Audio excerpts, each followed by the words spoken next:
Hi my loves, welcome to my channel. This is part 2 of my labor and delivery Q&A. Excuse me. Lip gloss and hair do not match. Anyways, I am glad you are here. Welcome to my channel. If you are new here, my name is Erica. I am a labor and delivery nurse. I have been for 13 months now. I cannot believe that it's been 13 months since I started working as a labor and delivery nurse, and to be honest with you, it's been one of the hardest years of my life. Like, just transitioning from a new grad nurse to a labor and delivery nurse is really hard. really hard.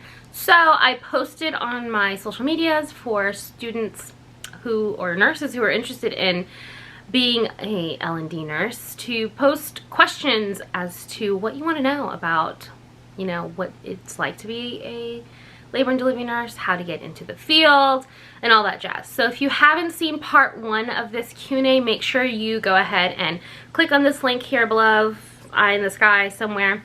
Watch that one first. I give a little bit more details as to who I am, how I started, how I got hired, ways to get hired, and all that jazz. And this one's going to be a little bit more in depth as to like the nitty gritty. That's the word I'm looking for. The nitty gritty of what I do.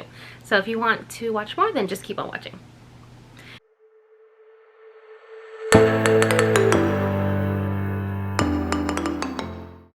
Alright, so I'm just going to pull up questions that I asked my student support group. So if you don't know, I created a nursing student support group when I was in nursing school, and we are 30,000 members strong. I can't believe that we have that many nursing students and nurses in our group that help support each other. It's a real positive group for the most part. I have great moderators that are amazing that try to keep this group what it is. So thank you so much to those ladies. You know who you are. And so yeah, we're just going to go ahead and get started. So the first question, no particular order specifically, it says, what is the average pay for new grads and what is the average patient ratio? Okay, so I live in Florida. Florida is one of the lowest paying states to work in as a registered nurse. I don't know why, because let me tell you, they said, oh, cost of living is cheaper in Florida. I have lived up north, and yes, it's cheaper in some sense, but let me tell you, it's not getting cheaper. It is only, things are going up. The price of things at the grocery store are insane. Gas has been going up. We don't have state taxes, which is a plus, so keep that in mind. But housing is very expensive. If you want to rent an apartment, like a 1-bedroom apartment, it's going to be, I don't know, $1,200 to $1,600. I mean, I also live in Orlando. Okay, I live in Orlando, so it's a very touristic area. The area that I live in is about 45 minutes from Disney, so I don't live in a touristic area, but I do live in an area where houses are $500,000 right now. Thank God I bought my house before then, because I couldn't imagine buying a house right now on a nurse salary. Okay, it wouldn't be a video if my camera didn't get full, so I deleted some footage, some old stuff. So let's get back into it. All right, questions. Let's get back to it. I just had to go pick up my daughter from school, so I'm kind of like winded a little bit. All right. Oh yes, we were talking about pay. So, as I was stating, I live in Florida, and Florida is notorious for paying their nurses terribly. And unfortunately, there's not much we can do. We're not unionized. I don't know. I feel like we hold so much power, but we don't use it. But as a new grad nurse, fresh out of school, going into labor and delivery in Central Florida, my starting pay was $25 an hour. Yes, $25 an hour base pay. Night shift differentials, $29, and then weekend is like 30 something, 31, I can't remember. Anyways, base pay is $25 an hour, and I think labor and delivery is not really seen as a specialty. It is a specialty, but not as a higher paying specialty like an ICU or something of that nature. Although most of my nurse friends that I've heard have been getting paid between $25 and $27 per hour. Currently, I am at a base pay of $25.50, and I've been working a year. We're supposed to get a raise in October, but I'm leaving the company, so I won't be getting that raise. I am going PRN, and PRN pays more. So if you want to get paid more and you've already done a year in a specialty of some kind, you can find a facility that does PRN, and since it's PRN, they don't need, and you don't need any benefits, and I don't need any benefits because I'm on my husband's benefits. That's why you get paid more. So, but we'll get into another video as to why I'm leaving and how much I'm getting paid there and all that jazz in another video, so make sure you subscribe. All right, another question was, what is your patient ratio and patient load? Okay, so for my hospital that I'm at now, it's very high volume, 15,000 births a year, about 30 babies a day. I always have two patients. Okay, no, I always have 4 patients. I have 2 moms and 2 babies. So I have 2 patients I can see and 2 patients I cannot see. And when baby is delivered, then I go to 1-on-1. Well, not when baby is delivered, but when mom is in a pushing phase, I get rid of 1 patient, or I hand off 1 patient to someone who's available. And then I push with my patient and we do delivery and recovery, and that's 1-to-1. But it's really 2-to-1 because I have baby and mom, because I take care of both baby and mom. We don't have baby catchers at this hospital, although we should because the volume is so high. I take care of baby and mom, and then we do a 2-hour recovery-ish, 2 hours-ish, and then they go upstairs to postpartum, and then I take my old patient back, and then I get a new patient. So it's just 1 patient after another. I always have 2 patients. Very rarely do I have 1 patient. This hospital doesn't go by A1 standards, which is the, you know, American Women's Obstetrical, something of that nature. They go by their own standards. If we have a Pitocin patient who's on Pitocin, and we can have 2 of those. If we have a MAG patient who's pre-E, we can have one who is a diabetic on an insulin drip. You know, it's very high acuity. It's very uncomfortable, and as a new grad, it's very scary. So, you know, if you are looking into, I don't want to say safer patient ratios, but more standardized patient ratios, go to a hospital that does go by A1 standards, okay? Highly recommend that. All right, so what does a typical shift like? said that in my first video, so make sure you go look at that. And what were you most nervous about when you started? Okay, so what I was most nervous about when I first started is I lacked all those basic nurse skills. I went right from school into the specialty, so it was like I didn't know how to start an IV.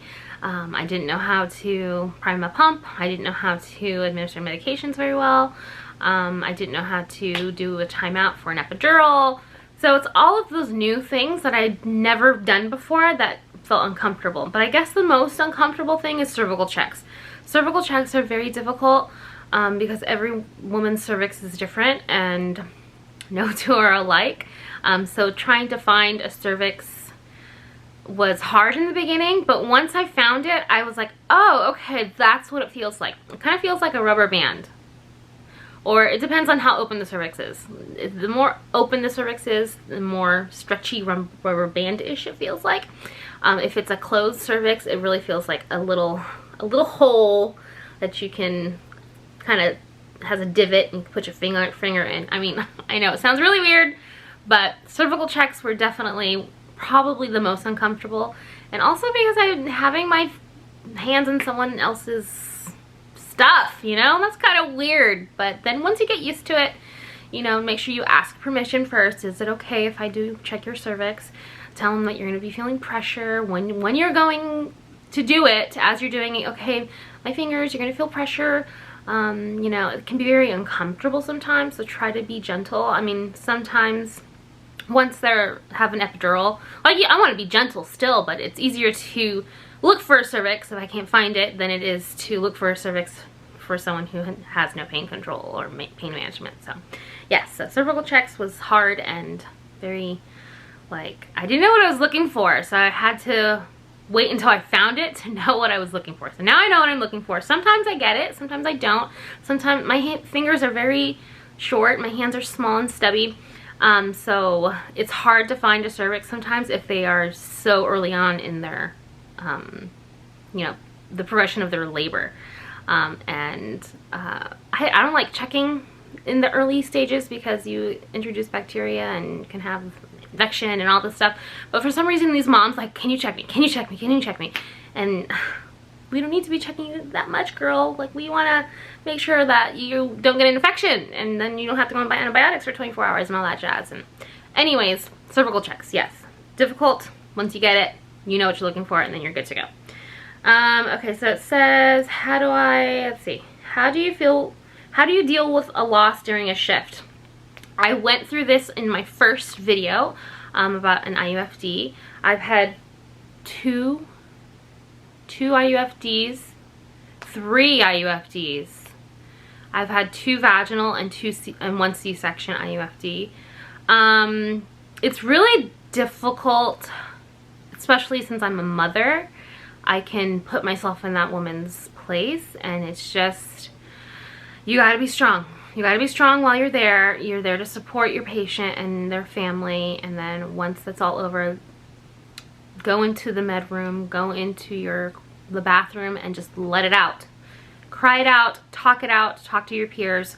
But I went into more of how I wish I had dealt with it in my first Q&A video, so make sure you go watch that, and I go like really into depth with how I processed my first IUFD and what I wish I had done differently. So yeah.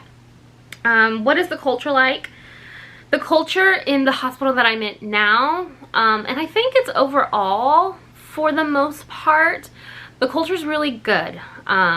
You know, labor and delivery usually is a happy moment, so people are happy, and I feel like to be a labor and delivery nurse, you gotta be strong. You have to be a strong nurse. So sometimes we get the rap of being the female dogs of women's health because we're a little more rough and tough, but we have to be, because we are kind of in that between stages of like ICU, PCU. We have patients who are having babies who are sick too. They have diabetes, they're on magnesium for preeclampsia, we have abruptions. I mean, we have emergency-like situations that can happen and do happen, where we need to be that rough and tough and say, I need you to do this, I need you to do that, da da da da. So sometimes postpartum or antepartum can kind of feel like we are kind of like the mean girls, which is not, we're not mean, we're just very direct and to the point, and we need certain things and we need them now because things can go south very quickly. As far as culture, as far as like teamwork, I love my team. I really do, and I'm so sad that I'm leaving this where I'm at now, because my team is amazing. My charge nurses are amazing. I'm lucky that a lot of girls that work where I'm working now do PRN where I'm going to now, so hopefully the culture continues. Of course, you have those nurses that are just older and just a little more like, I don't know, they're experienced, and when you see a new grad, you're like, oh my god, like, she doesn't know anything, and it can be frustrating, especially for a charge nurse who has like all new grads on for the unit for the night or for the day. It can be very, very time consuming to teach and to show, and it's a lot. It is a lot, I'm not gonna lie. But I rather ask those questions and get the answers that I need before I make a mistake. So if that means I have to ask my charge nurse 10,000 questions that night to make sure my patient is safe, that is exactly what I'm gonna do. So the culture on my night shift, I love my night shift girls. We're all like 2 years and under, so we really bonded, and we really like rely on each other for when we're busy in another room, or like say I have low heart tones and I need hands. I mean, everybody's running into the room. It's just great teamwork. We don't even need to talk to each other. We already know what to do. If someone's doing this, then I'm doing that. And it's just, we're calling the doctor, and we're flip-flopping, and we're running a bolus, and we're oxygen and like hands and knees and the whole thing. Like, it just works seamlessly. And I think you just got to build that confidence with your team and really get to know them on a personal level too, because it really helps with bonding and getting to know them, and just being able to trust your team is very, very important. So culture where I'm at is great, and I'm hoping that it's going to be great where I'm going to next. All right, let's see what the next question is. It says, are most doctors okay with letting mothers give birth in whatever position comfortable? Doctors tend to like to give birth with women on their backs, but we can do some shift changes while they're on their backs. So we can kind of do side lying pushing on either side. We can do like closed knee pushing, things like that. There's tons of different ways to push, but I'm not calling a doctor until I know baby's crowning or close to crowning, because that gives me more autonomy to be able to put my patient in different positions to facilitate a vaginal delivery. We do have CNMs, so certified nurse midwives, which are amazing. They were labor nurses before, so they know that changing positions are great to facilitate birth. So we push in all fours, we push tug of war, we push closed knees, we push side to side. I mean, all the things. And some midwives will be like, okay, call me when she's crowning. And that's what I'll do. I'll do all my position changes, and I will, when that baby's crowning and I know that baby's coming with the next few pushes, no matter what position we're in, then I'll call the doctor or midwife and say, okay, we're ready for delivery. And then they can just push on their backs, and they're not on their backs for too long. My babies always come fast. I'm notorious for having fast deliveries. So once I know they're coming, then I'm comfortable with them pushing on their backs. A lot of them are epiduralized, so it's hard to move someone who has like really numb legs. Some have more mobility than others, so we kind of have to work with that as well. Now, if the mother says, no, I don't want to push this way, I don't want to deliver this way, then I'm going to advocate for her and say, hey, doc, this is not how she wants to push. So this is the plan. This is our plan, and we'll do it. But most of the time, my babies come really fast. We'll push in all the positions, and once I see baby crowning, call the doc, and by then, mom's just ready for baby to come out. She doesn't really care what position she's in. So, and then baby's out, and it's a beautiful moment. Did you work or have a job during college? If so, what did you do? Okay, so I worked during my prerequisites. I had a full-time job. I worked in an accounting firm as a secretary, and I just did my prerequisites 1, 2 at a time. I think I did 3 classes one summer, just to get it out of the way. And then once I started the program, I went full-time program because it needed that. And I am married, and my husband is the main breadwinner, but we facilitated our finances prior to me starting the program to be able to quit my job. So we saved money, as much money as we could prior to me going into the program, so that way the loss of income wasn't as detrimental. I also paid cash for my school, so most of it was cash, some of it was scholarships. So we set ourselves up for success so that when I did quit my job, it wasn't as much of a hard hit. I couponed, I bought when things were on sale, I bought only things that were a necessity, because nursing school takes a lot of time and money, and I have a family, so it really helps that I had a support system that, you know, my husband was bringing in money constantly, and we were good. We were good at where we were at, but we did think about what we were going to do prior to me starting the program, and we did save for a lot amount of time just to make sure that we had some savings in case things hit the fan and we needed an emergency fund or whatnot. I'm very, very, very, I'm a deep saver.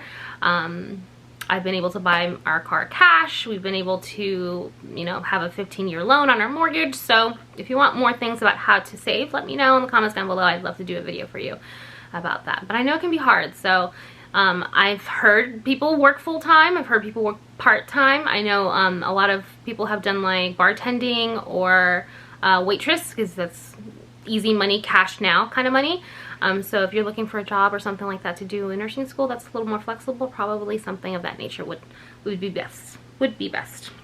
Okay, so what were my favorite classes? My favorite classes in nursing school was OB. OB and peds. Peds, I mean, it was a combination class, so we had OB the first 6 weeks, and then the second 6 weeks was pediatrics. I loved OB. I knew I wanted to do OB from the beginning. There was no ifs, ands, and buts. Women's health specifically, if I couldn't get into labor and delivery, I was lucky and I got hired my first interview, and I have been a labor nurse for a year now. I almost said 2 years. It feels like 2 years. So OB was definitely my favorite. I did the best in that class. I also did really well in leadership and management. Leadership and management was cut and dry. It was like, this is the way it is and that's it. So with med-surg and things like that, it's like, this is the way it is if this looks like this or if this looks like this, you know? So it's kind of like, depending on what your patient is presenting, that's how your decision making will be with your nursing care. But leadership and management was cut and dry, like there's one answer only. And OB, I loved OB. I've had 3 children, so I was a little familiar with OB as far as personally, my own experiences. So yeah, OB was definitely my favorite and what I found to be the easiest for me. Med-surg, I knew I didn't want med-surg from the beginning. I knew I did not want med-surg. What else do we have here? How do I do? I think that's it, really. I went through a typical day in my first video, so if you're interested in a typical day of how my day looks like and starts, you can go there and watch that video. One more. Do you recommend a new residency program if that's the only option in your area to start L&D as a new grad? Absolutely. That's something you can put on your resume. I did do a labor, I was hired as a labor and delivery nurse, and I was also put into a new graduate nurse program. It was a year long. We only did like online Zoom classes type of things, like every 2-3 months or so. It wasn't difficult. The only thing is that it wasn't related to my specialty, so it was like a lot of med-surg stuff, end of life stuff. I mean, just stuff that I don't see often. Sometimes we see it like end of life stuff, but it's kind of different what it is for an adult than it is for a fetal demise or an infant. It wasn't like geared towards my specialty, so I felt kind of lost. Does that make sense? But I went through it. It was easy. It wasn't difficult. There wasn't exams or anything like that. I went through it and I'm done, and now I can put on my resume that I was a part of a graduate nurse program, and it's just another little, you know, thing to check off my resume and make myself more marketable. I think that's it for the questions that I got. Let me see. Is L&D, with L&D being so competitive, what do you recommend nursing students do during to increase your chances? I went through that in my first video as well. Certifications #1. Get your certifications, your ACLS, BLS, your NRP, your fetal heart monitoring. All those things will make you marketable. But I went into that on my really in-depth in my first Q&A video. Anyways, if you have any questions, let me know down below. I'd love to do a 3rd part to this. I love answering your guys' questions and getting to know you a little bit. And if you like these types of videos, thumbs up. Make sure you thumbs up. Let me know what you want to see next, and I'd be more than happy to share all my tips and tricks and all my trials and tribulations of being a new grad nurse, because it can be really hard and difficult and overwhelming. I hope you guys enjoyed, and I'll see you in my next one.